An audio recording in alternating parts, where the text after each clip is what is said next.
Yo guys, and welcome to a new video. Today I will be talking about the Ugly Stepsister.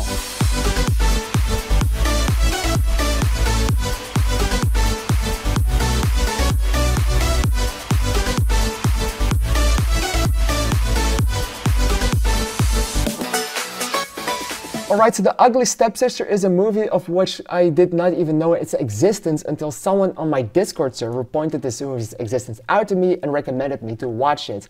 And of course, if you recommend movies to me, I will try my utter best to watch those movies because you asked me to do it.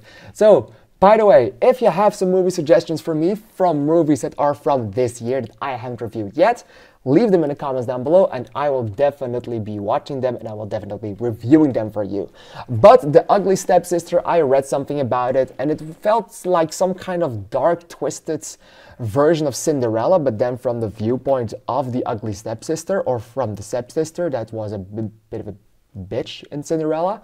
So that caught my interest immediately. Then I also saw how good the scores for this movie were and how good everyone was rating this, and I got even more hyped. And then I got to watch this movie myself, and I have to say, what the fuck have I just watched? Like, I can't recount a ton of movies that made me look away in disgust, and this year I had two. I had Bring Her Back, and I have The Ugly Stepsister. Like, there are some scenes in this movie that are so incredibly, disgustingly gruesome to watch that it was just, I couldn't hold it. I had to look away or I would puke. I started to have my evening dinner for this movie because I was watching it and I still had to eat. So I was eating and there were moments where I just had my spaghetti on my fucking fork and I was watching the screen like,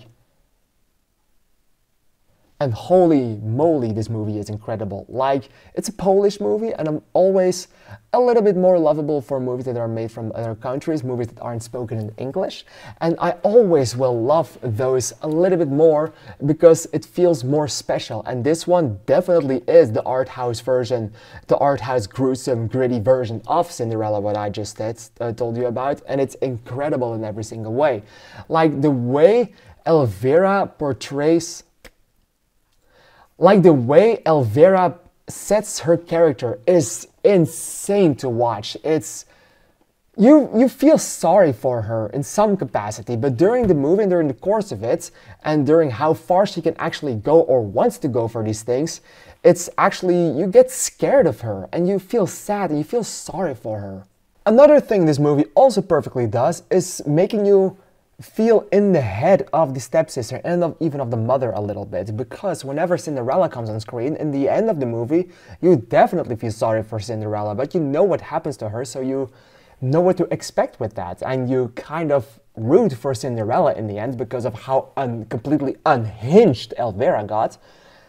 But during the beginning of the movie, you really don't give a fuck about Agnes/Cinderella because you know she's not the focal point of the movie, and the movie is a little bit against her. So you start to be against her as well, and you know it's wrong, but in the end of the movie, that completely changed, and you are all in for Cinderella again, of course.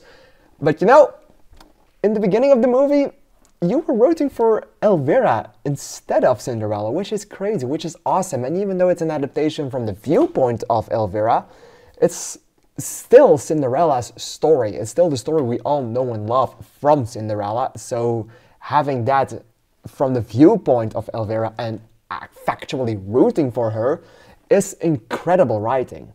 And this movie and its story is incredible. Like, how disgusting it can be, that's besides the point. The story itself is amazing as it is, and the story that they've set out for Elvira, for these characters, and mostly the character study everyone has, is incredible. And yes, this movie is not made for children. It's very gritty, very gruesome. Corpses fly around. Not fly around, but there are corpses. There are also very naked people in here.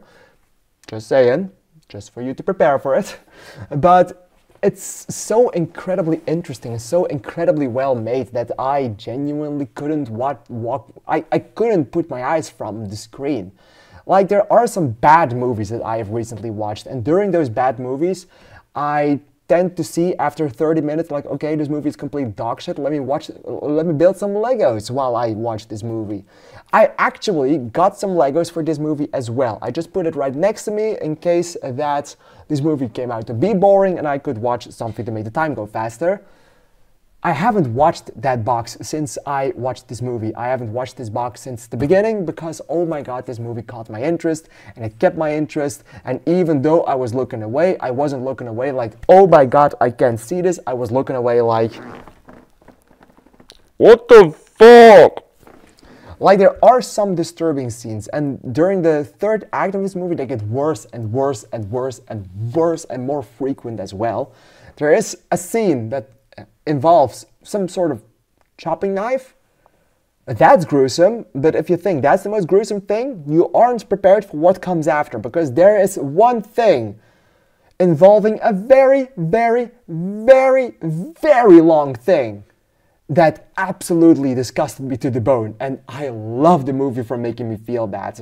And I love the movie for actually putting so much torture in me that I felt like I wanted to go vomit myself.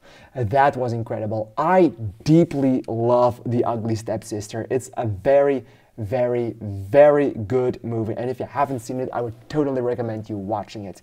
I'm going to give this one 4.5 stars and a heart because it's that insanely well made. Alright, thank you guys for watching this video. What did you think of The Ugly Stepsister? Please let me know in the comments down below because I'm really excited to hear your opinion on it. I want to thank you for watching this video and I would like to see you in the next one. Thank you and bye bye.